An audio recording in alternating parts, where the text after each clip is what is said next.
What's the percentage that you think gets this deal done? Oh, I don't think Adam Silver has any interest in pegging it to a percentage at all. And Adam Silver addressed the media during the League Cup final in Vegas and said that he'll get involved if they want him to. But here's the surprise. He's been involved from the beginning. What he was saying is, will I go to the actual table? You don't need the commissioner of the NBA to be at this table at any time. But what they've done is they've extended the deadline first by 30 days, 40 days. So it's been a total of 70 days, which all you're doing is delaying a work stoppage. You want to get to that work stoppage because that's a legal term of art. You want to get to some sort of lockout or strike so then it can go to the next stage of these negotiations. Let's cut to the chase. WNBA ownership seems so fed up with the chaos that they might actually let Adam Silver pull the plug entirely. I'm not talking about a temporary pause or some half-baked restructuring plan. This is a full-on shutdown. Yeah, it sounds extreme, but hear me out. This situation is far more serious than most people realize. Here is that the players in the WNBA want to have a pegged revenue number the way they have it in the NBA. And Adam Silver is saying no because the NBA owners are saying no because that's not taking into account all of the money that the WNBA owners need to profit and take off the table to pay down debt that has been accruing over the decades of losses. So that is why they're not having a meeting of the minds on any percentage, which is why the NBA is offering minimum salaries increasing like up to $1 million, because then you can absolutely chart and express what your expenses. The CBA negotiations have completely collapsed into chaos. Players are threatening to walk. Owners keep insisting they've already pushed the numbers as far as they can. And Adam Silver is stuck in the middle of two sides that can't even agree on the basics of finance. Rumor has it, Kathy Engelbert could be a bargaining chip in all of this. Players are calling for her exit, and some ownership factions wouldn't exactly resist a clean slate. Whether that's truly blocking the deal or not is unclear. But when virtually everyone is gunning for your commissioner, it's a clear sign of how badly things have unraveled. Players are not going to move on a revenue split versus derived revenue share off of a fixed number. What is your opinion on what happens? Maybe the end of the WNBA. Let's break down what ownership is actually offering. Given the league's current financial state, it's surprisingly strong. They're proposing a $1 million maximum salary. The average player would see around $417,000. And when you add roughly $200,000 in performance bonuses, the true top end could reach about $1.2 million. They're also introducing some form of revenue sharing. To put that in perspective, the current max salary is barely over $200,000. So these numbers would represent a massive jump for everyone involved. It's unpopular to who? To the large majority of the... I'm not sure I understand what you're saying.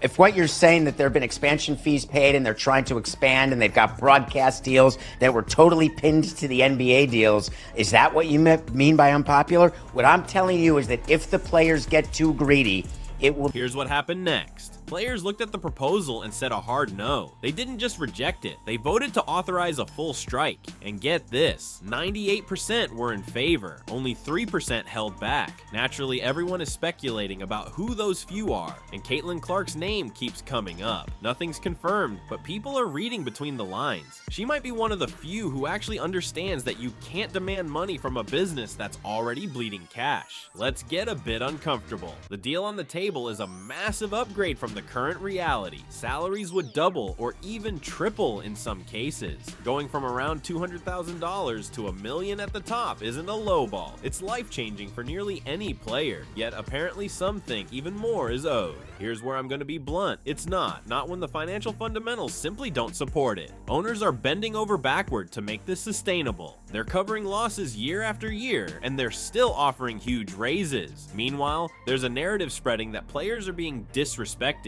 when in reality they're being offered more than the league actually earns. That's not a viable business model. That's fantasy economics. An NBA labor expert recently went on a podcast and explained what's really happening behind the scenes. And it's worse than the public realizes. Adam Silver has been involved from day one. Even though he said he'll step in if necessary, he's already deep in these negotiations. The problem isn't skill, it's math. Players want their pay tied to a percentage of revenue, like NBA players do. Owners are saying absolutely not, and there's a reason for that. The league has been in the red for decades. The WNBA isn't just unprofitable, it's been losing money every single season since it started, with tens of millions in losses annually. The NBA has been covering those gaps, so when players demand a fixed share of revenue, ownership sees it as completely out of touch with reality. Revenue sharing only works when there's actual profit to divide. The WNBA doesn't have that. It has debt that needs fixing before anyone can start splitting non-existent profits. The expert laid it out clearly. Owners need control over expenses. They need certainty about salary commitments so they can plan toward eventual profitability. Percentage-based pay doesn't work when revenue barely covers operations. Players are basically asking for a slice of a pie that hasn't been baked yet, and threatening to burn the kitchen down if they don't get it. Now, ownership is getting creative. They're proposing changes like cutting certain benefits, including housing, while raising maximum salaries even higher. They're shifting money around to make headline numbers look better while controlling total costs. That's smart business. The strategy right now seems simple. Focus resources on top-tier talent who drive attention, cut costs elsewhere, and hope it's enough to seal a deal. The twist: that's usually a union tactic, not something management suggests. The fact that owners are even proposing it shows just how desperate things have become to avoid a total collapse. A negotiation expert explained how this normally works. Every expense gets a value. Housing costs this much per team. Benefits cost that much. Raising minimum salaries costs this amount league-wide. Then the sides trade concessions until both feel like they've gained something valuable. The golden rule? Ownership always wants to come out ahead. They want more value than they give up. That's just standard business. Right now, WNBA players are demanding concessions that would push owners so far into the red, there's no recovery path. And here's the alarming part. The expert warned bluntly that if players insist on tying salaries to a percentage of revenue, it could end the league. No hedging, no softening. He said the WNBA could fold. When asked how realistic that is, he doubled down. This is precisely the moment a well-funded competitor could swoop in and launch a new league. Think about what that means. Every WNBA player is effectively a free agent during these negotiations. They all want more income. If a group with capital, Project B or anyone else, decided to start a competing league offering better pay, they could lure away every top player overnight. The WNBA could be finished in months. Adam Silver knows this. The players know this, and yet they seem willing to gamble. The expert pointed out a major strategic error. Players are overplaying their hand. They've declared this their moment, putting enormous pressure on themselves to secure massive concessions in the CBA, fueled by the visibility Caitlin Clark brought. But that's terrible negotiating. The smart approach is incremental progress, small wins across multiple deals. You don't swing for the fences all at once, because then anything less than total victory feels like a loss. And that's exactly where the players are now. They've hyped themselves to the point that even a deal doubling their pay feels insufficient. They've trapped themselves psychologically. Compromise now looks like defeat, and that mindset could destroy the league. Let's talk about the fans, which no one seems willing to do. This negotiation assumes fan interest will keep growing, but most of that growth came from one person, Caitlin Clark. She brought millions of viewers, filled arenas, and made casual fans care about the WNBA.